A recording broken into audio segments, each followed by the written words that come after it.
আবু বকর ব্যবসার কাজে সিরিয়ায় গিয়েছে। সিরিয়া থেকে আসার পর মক্কার লোকেরা আবু বকরের কানের কাছে গিয়ে আবু বকরকে বলল, আবু বকর, যাকে তুমি এতদিন আপ্যায়ন দিয়ে, যাকে তুমি ভালোবাসতে বন্ধু হিসাবে গ্রহণ করেছ, ওই মোহাম্মদ সে নিজেকে এখন নবী দাবি করে, তার কাছে নাকি আল্লাহর পক্ষ থেকে ওহী আসে।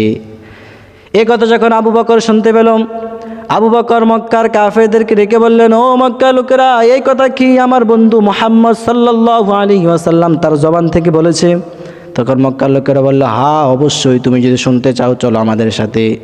আবু বকর তাদেরকে ডেকে বললেন, ও মক্কাবাসীরা শোনো, আমার নবী আমার বন্ধু মুহাম্মদ যদি এই কথা বলে থাকে, আমি আল্লাহকে সাক্ষী রেখে বলতে চাই, আল্লাহকে সাক্ষী রেখে বলে এই কথাটা 100% শিওর, তার মধ্যে কোনো সন্দেহ নাই।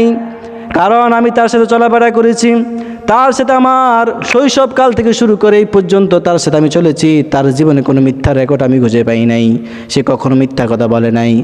অতএব আমি 100% শিওর দিয়ে বলতে পারি, আমার এই কথা মুহাম্মদ সাল্লাল্লাহু আলাইহি সাল্লাম যদি বলে থাকে, তাহলে আমি নিঃসন্দেহে বিশ্বাস করি আল্লাহর তাআলার পক্ষ থেকে তার কাছে ওহী আসে।